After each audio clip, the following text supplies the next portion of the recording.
Zimbu unoyera unatitungamira uri peso maKristu wateweriwa Jesu waneti wanofara Zimu unodaidza watiwa familiuya nditewere kumusha unyesu esenguwa unona kubatsira musati siyeteka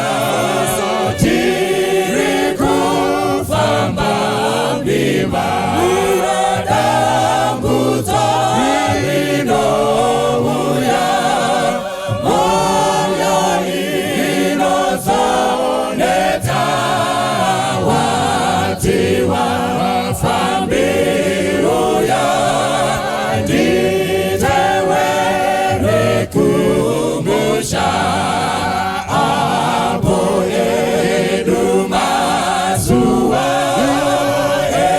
emabasa opera basiku nozosara kuyenda kokudenga kokufunga emazita kuti isutanyorwa watiwa familiuya nditewere kumusha apo edu mazuwa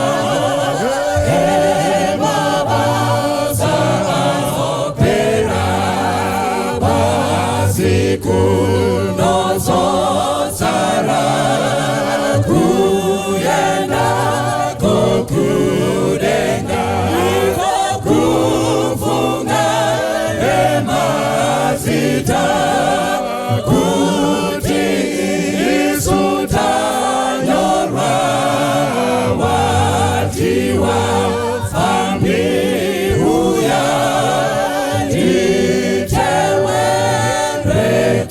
kumusha. Tokwasai mose mzita rashe na mponesi wedu Jesu Kristu mfaro wedu kuwaniswa zveumwe mukana naMwari kuti titaure nekurukura pamusoro peshoko rake, asi chinangwa chake chiri chokuti tifanane naye. Mushure mekunzwa mharidzo, mushure mekunzwa soko raMwari, dai mwoyo yedu ingavandudzwe tifanane naMwari. Pane imwe nyaya inotaurwa, vamwe makaona kavidhio, pane varume vanoita weightlifting kusumudza masimbi. Saka murume uyu anga ari mugym, saka anga azviisira 300 kgs, 150 kgs, 150 kgs. Saka ukamtarisa mutumba wake akasimba. Saka ari kuzama, aizama kusumudza, aita akasumudza ombogwadamira, osumudza ozosumudza ese.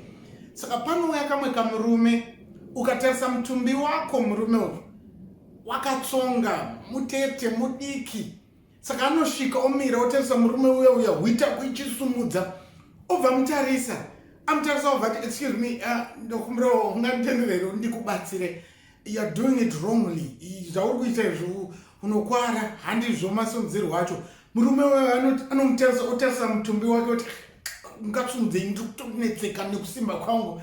Obva aita zvazvo, okay, matanda mazvungunutswa. Ndobva muti sumudza toni. Murume uya anosvika obata simbi iyayo asina kumbofemereka kana kudii, obva atosumudza masimbi aya. Now zvinokatyamadza murume uya, ende uya paano asumudza nyore kunge asimudza bepa, obva akandira pasi, apedza obva ati sorry, ndofunga ndademonstrata womhoresa namaoko oenda. Uye anozongosara akashama kuti zviri kurevei izvi.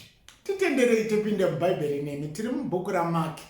Mukanyatsotarisa bhuku raMaki, ibhuku ringade kufanana nestori yatabva kuona yemunhu anozoita zvanga asina kutarisirwa. Tiri pana Mark chapter 4. Asi tisatapinda muna Mark chapter 4. Tenderei tishandise musoro wenyaya unoti kukonzeresa kwekushaya kutenda. Kukonzeresa kwekushaya kutenda. Ngatorei usiku hwedu tinamate. Mwari vari kumusoro kudenga, iwaiwo nesu mutaure kwatiri ndiJesu tanamata. Amen. Mukafunda bhuku Mark chapter 4. In fact, ukabva pana Mark chapter 1 kunosvika kuna Mark chapter 13, ukazosvika kuna Mark 16, uchaona kuti bhuku raMark ibhuku of suffering. It's a book of a suffering Christ. Saka Mark achinyora anotiburitsira kushushikana nekutambudzika kwa Kristu. So vanyori nevadzidzi veBhaibheri vanoti Mark is a book of suffering with an extended introduction of a suffering Savior. Saka Mark chapter 1, Mark chapter 2, Mark chapter 3, kwese unongoona a suffering, but chinangwa chiri moving from suffering to glory. Saka hazvingopereri mukutambudzika badzi, hazvingopereri mukushushikana badzi. Medzisiro should be glorification. Saka mukauya pana Mark chapter 4, ndoda kuti mutarise, Jesu is surrounded by believers. And Jesu paari munharaunda yevanhu vanotenda. When you're in the comfort of fellow believers, you expect kuti they have faith. Now Jesu anoti let us cross over. Vopinda muigwa. Vapinda muigwa. Fungu rinosumuka. Fungu rasumuka. Jesu anenge akarara. Vadzidzi votanga kuita zvavanoita votadza kunyaradza fungu, because munyori anototi chikepe chakutsumba kuda kutsemuka. Vomutsa Jesu chikanzi Jesu hamuna hanya here toparara. Omuka paya obvaudza fungu kuti fungu nyarara, mafungu onyarara. Obvati nazvinohira komana hamusati maane kutenda. Muna Mark chapter 4 munobuda kuti Jesu ari kushushikana akomana. Nanhasi kutenda kwenyu hakusati kwakura. Where is the faith? Where is your faith? How come you're not growing? How come hamusi kuprogressa in faith? Wopinda muna Mark chapter 5. Ukapinda muna Mark chapter 5. Jesu vaita crossover. Vachimonoburuka vanozviwana vari muGerasenes. Now muGerasenes vanongoti fambe obvaona mumwe murume ari kumhanya achiuya kwavari, murume anonetsekana nemadhimoni. Now vanhu zhinji makamupasitare kuti Legion, asi Legion handiro zita rake, haanzi Legion. Now panomhanya kuna Kristu. I want you to see Jesu muregion yaapinda inonzi region of the Decapolis. Now patopinda muDecapolis, muregion umu hamuna vanhu vanotenda, munogara maGentiles, hamuna faith yaungawani. But there's something amazing. Always the unexpected seem to demonstrate faith which is expected to be demonstrated by the Jews. But unaiwana kune vanhu vasingatarisirwe. Semurume anyamura simba akadzisimudza iye aine kabhodhi kadiki. Always when you read the book of Mark, this theme inoramba ichibuda kuti vacho vasingatarisirwe kunge vaine kutenda ndo vari kutiratidza kutenda. Now Bible rinoti ipapo murume uyu akamhanya kuna Jesu. Now mubvunzo wandoda kuti muite pasure pepfungwa dzenyu, how can a demoniac run to Jesus, instead run away from Jesus?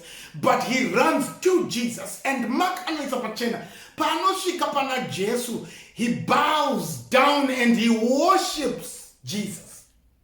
What kind of faith a demoniac is demonstrating in the Decapolis? Now regaende kupai futi nhoroondo yeDecapolis. Decapolis, kana muri kwamunogara, I will give this example. Kune dzimwe nzvimbo dzekuti uri mune imwe nyika, but mukati menyika iyi munoguma mane kamwe kanyika kaduku. Kana vanhu vabva kune imwe nyika vakagara mune imwe nyika, vanoguma vafoma a society, voita zvinoitwa kunyika kwavo. Semuenzaniso, unogona kuwana a Chinatown muUnited Kingdom, unogona kuwana a Chinatown in Zimbabwe.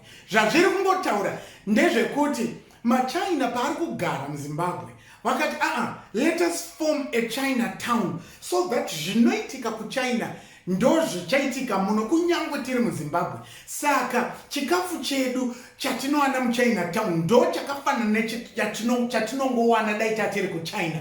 Saka zviri kuitika muDecapolis, Decapolis is a picture, is a group of Roman citizens who have formed a Roman town amidst the Israelites. Because remember, kune Rome, ne pari kugarwa apa, zvakasiyana, saka vaguma vafoma kanonzi Decapolis. 10 cities have formed to become a Roman city-like, though not in Rome. Saka ndo Decapolis. Saka zvinoitwa, it's Roman. Kadyiro kemo, kafambire kemo, they are mimicking what would have been done in Rome. Saka ndo Decapolis. Saka Jesu paasvika, this man, ane demon, amanya, ndo vati Jesu manakoma. Wakuda kuti paradza. You know the story. Madimono vaburitswa. Jesu vanzikasika dzokera. He crosses again over. Osvika ku Capernaum. Achisvika ku Capernaum, anotambirwa nemukuru wechechi. Mukuru wechechi achimutambira anonzi Jairus. Jairus oti ndokumbura tiende kumba kwangu, mwanasikana wangu ari kurwara. And I want you to see, mukuru wechechi anonzi Jairus ari kuda Jesu kuti aende naye anorapa mwana. But a centurion, asiri, a Jew, a Gentile, anot say the word. Always expect the unexpected. Those who are supposed to exhibit faith seem to have no faith at all. Jairus over just what it's okay hande vari kuenda vanosangana futi nemukadzi. Mukadzi uyu angabva Caesarea Philippi, haatogari kuCaesarea Philippi. Chati abve kuCaesarea Philippi icondition yake inofanana nemurume uyu ane madhimoni. Chati aenda nogara kugara senza, handiko kumba kwake, ari kugara pakati pemakuwa. Why? Because of his condition. Saka mudzimai uyu abva Caesarea Philippi kuti auye Capernaum, chiri kuti auye kwake hazvitaiti, because the laws, the health laws, the purity code inoti, when you have been defiled, haugoni kugara pakati pevamwe vasati vari defiled, lest you defile us also. Saka aguma au Capernaum uyo obva chaunga chakatenderedza Jesu. Jairus ari kuenda naJesu. But I want you to notice, Jairus ane mwana wake ari 12. Situation ya Jairus iri critical, because atoti mwana wangu apa point of death. In that moment, wona a Caesarea Philippi woman ane condition for 12 years. Pane kachirawe karipo. Jairus pakazvarwa mwana kwainzi makorokoto. That same year yainzi kumba kwa Jairus makorokoto, ndo same year yakadiagnoswa mukadzi uyu nehemorrhage. Saka pari kufarwa kumba kwa Jairus, kumba kwemudzimai ku Caesarea Philippi kuri kunzi, sorry, I'm so sorry to tell you, you've been diagnosed with this terminal disease of hemorrhage. I hope you will find the cure. Saka zviri kusiyana, kumwe kuri kufarwa, kumwe kuri kuchema, because kwa received bad news. But uku kuri critical, mwana ari pakurwara, situation yemukadzi iri chronic. Saka there's a difference between a critical situation and a chronic situation. Saka Jairus argued, I am at a critical position, but he's a ruler of the synagogue. A Gentile woman from Caesarea Philippi has a chronic situation, but arikuti, my situation can be resolved. Saka, who is supposed to demonstrate faith? Obvious, the Jewish leader of the Jewish temple, but rather not let us go to my house. But uyu ane chronic situation, anoti, if I touch the hem of his garment, I'll be okay. Demonstration of faith. And throughout the book of Mark, you will find that vanhu vanotarisirwa to exhibit faith.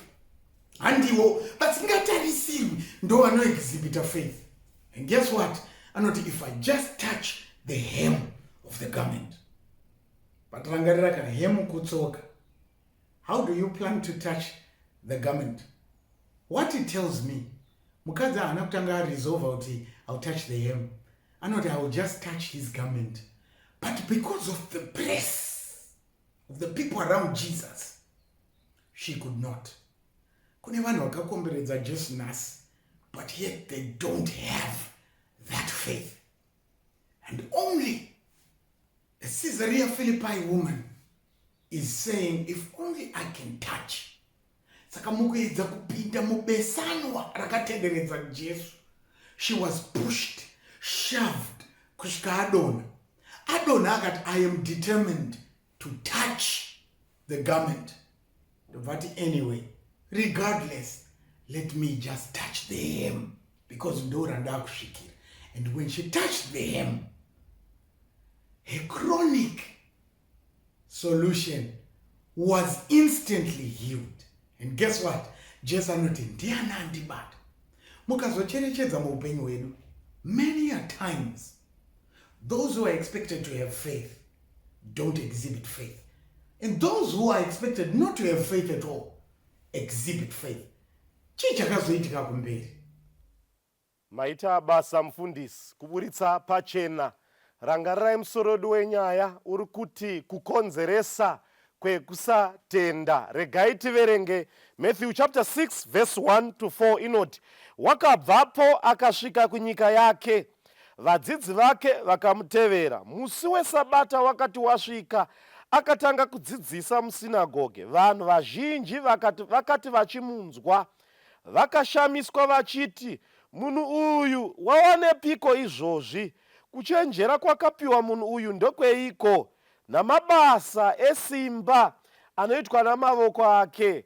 Ko uyu haazi muvezi here, mwanakomana waMaria nomukoma waJakobo naJose naJudha naSimoni nehanzvadzi dzake dzose pano patiri here? Vakagumburwa naye. Jesu akati kwaari, muprofita haashayiwi kukudzwa, asi munyika yake nokuhama dzake nomumba make. Mwari varopafadze kuverengwa kweshoko ravo. Mukatarisa pano, Jesus is back home. Wadzoka kumba kuNazareth. Vebwo zvinonzi wakati apinda mutemberi, musinagoge, wakati aparidza. Sure, they were convinced by his powerful teaching. Vakati sure, kuparidza kwaari kuita ndekwesimba. They were astonished. Vakakatyamarara nako. Vakati sure, ari kutaura zvine simba, kudzidzisa uku ndekwemhando yepamusoro-soro. But chepiri atouya, but kuuya kwaari kuita, he is friend nema-12 disciples. He is a rabbi. A rabbi is a learned from colleges. But atouya, but kubvuma kwavo kuti sure, vatobvuma. Ari kuparidza zvine simba, kutaura uku kunoratidza wisdom. Haana kuzvipiwa izvi, azviwanepi? Number one, saka zvaari kutaura izvi, it was neutralized nema-background nemaonero avaita Jesu. It was neutralized, zvakatsikirirwa pasi, zvikadailutwa, zvikatuvidzwa nekuda kwei? Nekuda kwe2 things. Saka ndoda kutaura panguva ino kuti tinogona kuona Jesu semaonero akaita vanhu ava. Kukonzeresa kwekusatenda ndokwakaitwa nevanhu ava. They were too familiar with Jesus. Vaimuona, vanzwa kuti shuwa ataura zvine simba, waparidza, wisdom yataridzwa. But vanoti aiwa, there was a cause of stumbling. Kune zvakaita kuti vasatenda. Chii? Number one, they were too familiar with Jesus. Vakati aiwa, uyu mwana, he is the son of a carpenter. Muvezi. They had a limited view of Jesus. Ndihere vaisamunzwisisa, havana kunzwisisa Jesu zvaanogona nezvaasingagoni. They underestimated Jesus. Nekuda kwekuti they judged him by his background, who he was, not who he is. Saka vakati no, he comes from Nazareth. He is the son of a carpenter. Mukatarisa kuvara kwarakakweretwa kunzi son of a carpenter. Vaitaura kuti no, carpenter aitaurwa munhu asina maturusi akakwana kubate basa, munhu anogona kuarriva by accident. Saka vari kuti he is the son of a carpenter. That was highest son of mockery. Uyu muvezi uyu unotaura zvine simba sei, hatigoni kuzvitenda nekutakabatira kuti uyu muvezi hatigoni kuzvibatirira. Saka vakashoropodza the power demonstrated at the pulpit in the temple. Vakati uyu muvezi.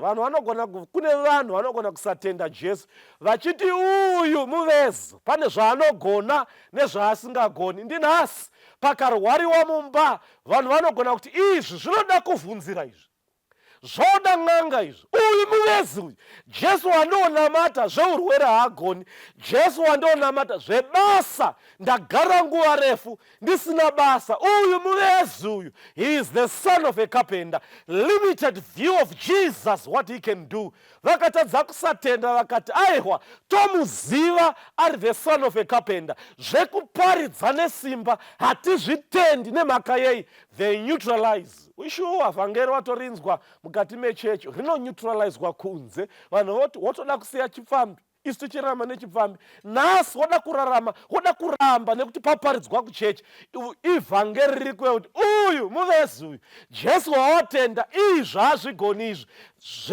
These were hooks that led them to doubt kuti uyu haazvigoni Jesu. Saka ndinhasi vanhu vanogona kusadaro. You can be judged by your background. I'm reminded of Jephthah, mwana wekusango ainzi an illegitimate son. Mukatoverenga zvakanaka Judges chapter 11 ainzi the son of a harlot, mwana woupombwe. Vachimutonga vanomudzinga vati iwo hatikudi. They judged him by the past, not who he is. But mberi ndiye akazova a judge, vakaridhimwa mumaoko ake. Vakatarira Jesu who he was, not who he is. Tine limited view of Jesus. Ndinhasi panguva yakadai hauna limited view of Jesus here. Pane paunomisa pachikero, paanokwanisa nepaasingagoni, kuti at times he is powerful, he can answer our prayers. But pazvizvi Jesu muvezi we can't accept. Kukonzeresa kwekusatenda. Ndiwe une maono optics of who Jesus he is. But Jesus from before and now and forever, he is all powerful. He can do. Kuratidza kwekusatenda ndo chimwe chakaitwa navaFarisi. Chepiri, they were too familiar with Jesus. Vanotaura vanoti familiarity breeds contempt. Kujaira chinhu unogona kuchishayisa simba, unogona kuchishayisa kusachikoshesa nekuti wachijaira. Vana vemhuri yekwake nevakakura naye vaiti uyu takakura naye, hanzvadzi dzakachiti tomuziva ndianiko uyu, takakura naye. They were too familiar. Ndinhasi make meeting mangana maenda, muchienda muchidzoka, too familiar with the privileges of grace. Munodzoka makadaro, nzira yamadzoka naro, vhangeri richirohwa mangwanani masikati nousiku. Familiarity breeds contempt. Munogona kumusvora Jesu uyu, malord's supper matoita zana nefararira, but chiitiko hamuchachikoshesi nekuda kwei too familiar with Jesus, too familiar with the privileges of grace. But vekunze vanotogamuchira nyasha dzaMwari, vanoda mukana mumwe havadi zana yamuinayo. Ndinhasi mudzosi chegumi kufanana naAnanias naSafira, too familiar with rebellion. Nekuda kwei munototi takachidya paya, but too familiar with the privileges of grace. Hamudzosi chegumi, too familiar. But mukarangarira, this is the disease of the man known as Uzzah. Vakagara neareka for 15 to 20 years. Akakura nayo. He was too familiar with the areka yaMwari. But along the road, pamberi pe public convocation, Israel ichiimba sacred ordinance, areka yakabatwa, batano ruoko. It was not a situational event, but it was a process over years that he was outright in rebellion. Mwari akamuurayira ipapo because he was too familiar. He relegated God as something that he was equal to. Ndinhasi Jesu wamunotamba nayo, he is still holy and powerful, but munomurerutsa nekuti majaira zvinhu zvechechi. Ndinhasi munozvirerutsa. Aiwa vakomana, familiarity breeds contempt. Zvikonzero zvekusatenda, limited view of Jesus' power. Number one. Number two, familiarity who he is. Ndinhasi nzira dzekuponeswa dzamunoshovora, ndinhasi dziri kuponeswa vamwe. Matauro mashure, Gentiles were saved. Nekuda kwei vaida ngoda nzira imwe chete for them to be saved. But ndinhasi vamwe they are too familiar with Jesus, what he can do. Tajaira nzira dzekuponeswa, tajaira minamato, angova magedhe ekupfuura, haichazi minamato yekuti Mwari utinzwe. He still had power, but Jesu yatimuoni, tinojaja about the past. Vamwe vanhu vanotoya mukati memasuo echechi, tinovajaja nemajajiro aya. Kuti ndiani ataura, ndiBartimaeus ataura, because he is blind, therefore Jesu haagoni kumunzwa. Though Bartimaeus was crippled, he was able to use other organs that Jesus could hear him. Akanga asingaoni, but akashandisa his voice. Jesu, Jesu ndinzwe. This was the last opportunity. Dai asina kudaidzira, Jesu aisakwanisa kuzomuatenda. Ngatishandise mikana yatiinayo. Hauzivi ramangwana, but vobwo makajairira chokwadichi, mukararama nacho, munoita chekutamba nacho. But Jesu uyu, you have just but a limited view. Kuti anogona izvi, agoni izvi. Izvozvo Jesu anogona kuzviita. Bvisai mahooks of doubts, zvakonzeresa kusatenda. Ichokwadi unotobvuma iwe kuti vhangeri karoho rwakaraitwa kunoratidza simba. Izvi zviri kutaurwa izvi, zvavari kureva izvi, ndini ndakataurwa ndiri murima, zvinoneutralizwa nemadoubts, hooks of doubts. Anodonedza simba remurazvo nemikana yaMwari, privileges of salvation, hairambi yakadaro. Regai tiverenge Mark chapter 6 verse 5 na 6. Bhaibheri rinoti akasagona kubata basa resimba ipapo, asi wakaisa maoko ake pamusoro pavairwara vashoma akavaporesa. Akashamiswa nokusatenda kwavo, ipapo wakapota nemisha achidzidzisa. Kukonzeresa kwekusatenda, kukonzeresa kwekutatenda. Jesu adzoka mumusha wake, adzoka kwaakaberekerwa. Vamurerutsa nekuti vakamujaira. Vamuona zvishoma, vana kumuona saMwari. Vangomutora semwana akakurawo achipfumbura bukuta mukati memastreets emuNazareth. Havana kumuisa panzvimbo yake chaiyo chaiyo. Saka nekuda kwaizvozvo, kunonzi Jesu haana kugona kuita mabasa makuru esimba. Akazongogona kuisa maoko ake pamusoro pavashoma. Vashoma ivavo ndo vaakagona kubatsira. Kwakutotanga hake kupota nemisha achidzidzisa. We don't see any other miracle recorded mu chapter 6 yaakaita ari mukati meNazareth, because they limited his power. Inzwai vana vaMwari, kusatenda kunokonzeresa. Unbelief locks up the power of God. Nzwisisa icho ni ichocho. The power of God is in response to our faith. It is designed to be released as we practice it. Simba ra Mwari rinoonekwa kana isu tava nekutenda. Kupinda kwa Jesu mukati mekumaraini kwavo, ari kuda kutovaitira zvikuru nekuti ndiye Mwari. Ari kuda kurapa vanorwara vavo, ari kuda kumutsa vafa, ari kuda kutasamudza mheta makumbo, ari kuda kuita zvikuru, kusumudza panhoo vanzi ava, they are now bedridden, never to rise again. Ari kuda kuvhura vasingaoni nekuvhura nzeve dzematsi. Jesu ari kuda kuita zvikuru. Ndoda kuti mutarise zvaaita muchapter 5. Muchapter 5 amutsa munhu akafa, and now he has come home to do the same. But kuti kusatenda kwavo kunokonzeresa. He has come kurapa vane maperembudzi avo, but he has come, but kusatenda kwavo blocks him out. Jesu auya kuzobatsira vane miviri isiri kushanda zvainofanira kuita, but kusatenda kwavo kwakakonzeresa kuti Jesu achengete simba rake. Not that their unbelief made him to be less powerful, but their unbelief blocked the passageway of blessings from Christ. Kusatenda kunovhara zvikomborero. Toda kuti unzwisise chinhu ichi munhu waMwari.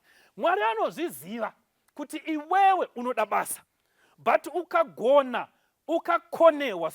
ukakonewa kuva nekutenda kwekumirirawo nguva yaMwari, uchabloka simba raMwari. Nemhaka yei uchaenda kun'anga, uchanokanda bute pasi pemuhacha nekudira mukaka pasi pemuhacha. Tichaziva sei kuti ndiMwari akakubatsira? You have locked up the power of God. And when things don't happen muupenyu hwako, we cannot cry for anyone else but yourself. ndoda kuti titaurirane panapa. Ukaita flu iwewe, ukamwa zombani, womwa malemoni, womwa ginger ine garlic, wobva wamwa chitsunami chiya nekuchizora pamhino, zviri 4 izvi. Tikakubvunza iwe kuti warapwa nei, unopindura here? You can't say because wasanganisa zvakawanda. Saka zvimwe zvinhu zviri muupenyu hwedu, nhamo dzedu dzatinadzo, it is because we have failed to give God his space as God. Kusatenda kwedu kwamurwisanisa nebasa raanofanira kuita muupenyu hwedu. Vamwe vedu tichakonewa kugamuchira zvikomborero zvatachifanira kugamuchira nekuti kusatenda kwedu kwakakonzeresa. Ende kazhinji kacho patinopractice faithlessness, that means we are actually doing something to redeem ourselves from our situations. Munhu kana ari mukati mebopoto kana mukati medambudziko akashaya kutenda kuti Kristu ndiye achamubatsira, munhu iye haangogari, anototsvaga zvimwe zvinomubatsira. And the moment you do that, God is going to fold his hands. Oti chirega zvimwari zvako zvimbokubatsira tione. David obva anyora oti vanozvitsvagira vamwe vamwari vanozviwanzira matambudziko. Those who look for other gods multiply their own sorrows. So when you fail to have faith in God, you are pushing yourself to look for other gods. And the moment you do that, God is going to sit back and wait for you to come back. Nemhaka yekuti Mwari haagoverani mbiri yake nezvimwari zvapanyika.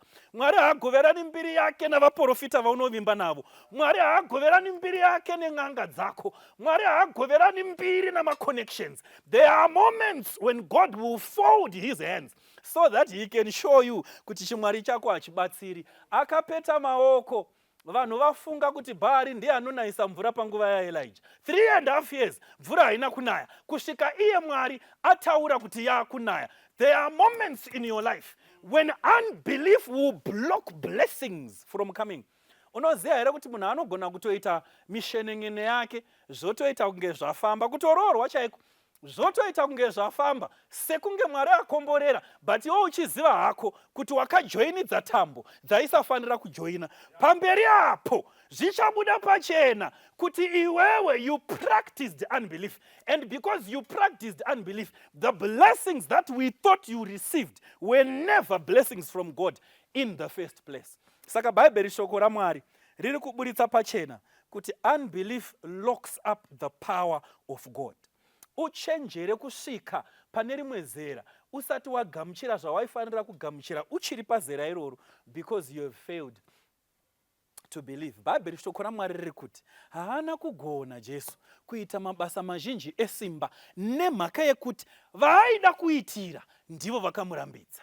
Vanogona kumurambidza nei? Vanomurambidza nei impatience? They can fail to wait. Vanogona kumurambidza nei? They can have alternative gods, supplementary gods, whom they think they can bail them out of their problematic situations. But Mwari ari kuti dzidza kundipa mukana wokuva Mwari muupenyu hwako.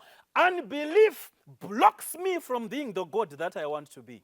Usadaro munhu waMwari, rega kupractice. Ende uchaona kuti nyaya dzekutenda idzi, it just does not happen overnight. You have to practice. Mwari pane dzimwe nguva dzaanotisa muzvimiro zvakaoma, and we interpret those difficult times as something else. But this is how you're supposed to interpret difficult times. These are opportunities for you to exercise your faith.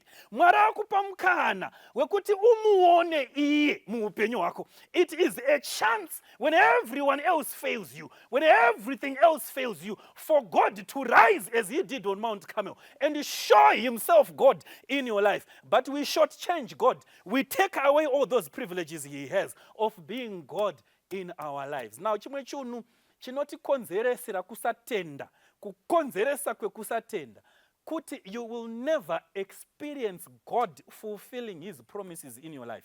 You won't. The moment you practice unbelief, haufi wakaona Mwari achifamba netsoka. Pane vamwe vanoti kana vaitirwa zvinhu naMwari so, vanoti vedu endaona Mwari achifamba netsoka. ari stuck achishaya kuti opa vana chii, mikana yekuita mabraibi iripo, mikana yekuita zviwako muhomwe, mishenengene nemashenaniganzi iripo. Oti handiti izvozvo, I am waiting on God, I want to practice my faith. Akanokerwa, akaunzirwa chekudya, nyangwe chiri chezuva 1, anobuda achitaura zita raMwari, I have seen the hand of the Lord. Why? Abvuma kushandisa kutenda kwake. You need to learn to practice your faith. In your moments of difficulty, don't look for other gods. Don't become impatient. Wait on God in the right mindset, in the right attitude. Uchaona Mwari mukurarama kwako. Saka Jesu akakonewa kuita mabasa makuru nemhaka yekusatenda kwavo. Nzwisisai chinhu ichi kuti Bhaibheri rizere nemianzaniso yevanhu vakakonewa kutenda kuna Mwari, vakatakurana nematuso asinganakidzi. Panguva yaNoa vakaramba kutenda. Mwari ati mvura ichanaya, gadzirai chikepe mupinde. Vakaramba kutenda. Alright, chikepe chagadzirwa, chipindai. Vakaramba. Mvura payakatanga kunaya, they regretted it. Devastating results. Panguva yaAkani akatadza kutenda, iye nemhuri yake nezvose zvake vakaparara. Devastating results. Panguva yaAroni akatadza kutenda kuti Mwari arimo mukati megore, masikati nemoto usiku, kwakugadzira chimhuru. Akatadza kutenda. Vana Kora, Datani naAbhiramu vakamedzwa nepasi when they had failed to believe. Wese akonewa kutenda anowira muchivi nemhaka yekuti chese chisiri pakutenda chivi. Pauro vanodaro kubhuku ravaHebheru, obva ati kana pasina kutenda hazvibviri kufadza Mwari. We cannot please God if we do not have faith. Saka Bhaibheri shoko raMwari riri kutidzidzisa kuti kudii? Jesu hakusi kuti aisada kuita mabasa makuru muupenyu hwehama dzake, but ndivo vakamurambidza. Vakamurambidza nei? They failed to practice faith in him. They became too familiar with Jesus and they had a limited view of Christ. Vekunze ndo vakapractice kutenda, zvikavabatsira, asi vemukati vakakonewa kupractice kutenda, and it was to their detriment and it was to their loss. Dai Mwari vatibatsira sevana veumambo, dai Mwari vatibatsira tisaone results anokonzereswa nekusatenda. Ndinhasi vanhu vaMwari tinogona kupractice kusatenda, asi nzwisisai chinhu ichi, we are locking the power of God. In fact, we are diverting it to some other people. Mwari dai vangatibatsira vatiitira zvakanaka. Toda kunamata newe, unogona kunge uchiti there are portions in my life where I'm failing to practice my faith. It could be your social life, it could be your financial life, it could be your physical life. Maybe pa spiritual chaipo utori nezvimwe zvaunovimba nazvo zvisiri Mwari in certain areas and aspects of your life. Uri kuti Mwari dai mandibatsira ndagona kuvimba nemi. Ngatinamate. Baba vedu vari kudenga, kusatenda kwedu kunokonzera kuti tivharire simba renyu kunze. Totadza kuona mabasa enyu makuru pakurarama kwedu nemhaka yekusatenda kwedu. Dai matibatsira musiki wedenga nepasi, matiitirawo zvakanaka nokuda kwaJesu, tigone kuona imi Mwari muchirarama muupenyu hwedu. Kana muchiti dzimwe nguva timire zvishoma, dakara tichikuonai muchitigadzirisira zvinotinetsa, tipewo simba rekukumirirai, tigone kuona makakonewa here Jesu. Aiwa, hamuna kukonewa kuita mabasa makuru munzvimbo yekwenyu, asi makarambidzwa. Ende chakakurambidzai kusatenda kwehama dzenyu. Nhasi ndisu tiri mukati mesangano renyu, tinoshuvirawo Mwari dai mungasatitendera kufanana nevekwenyu vakairamba kutenda kwamuri mukasagona kuita mabasa makuru. Tibatsirei mugone kuita mabasa makuru kwatiri, nekuti muri Mwari wedu. Tanamata nekutenda muzita raJesu. Amen. Uso a Kristu tora izvombo zvenyu, murwe na Satani iye imwandu yenyu, takurai kutenda ndicho chombo chenyu, Satani haazokurira.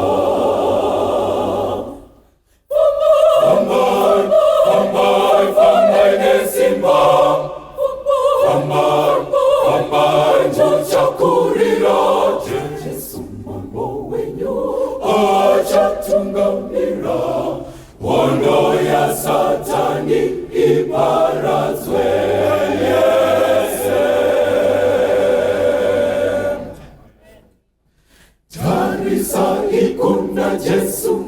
achatungamiri muchakunda pawono ya Kukonzeresa Jesu ane simba rokubatsira chose kana muchivimba paari fambai nesimba fambai muchakurira Jesu mambo wenyu achatungamira hondo ya Satani iparadzwe yese famba inokutenda muchazokurira hondo ya Satani muchaparadza yese muchawana zviremba nekuriro yenyu zviremba zviriko kudenga fambai nesimba fambai muchakurira Jesu mambo wenyu achatungamira hondo ya Satani iparadzwe yese fambai nesimba fambai muchakurira Jesu mambo wenyu achatungamira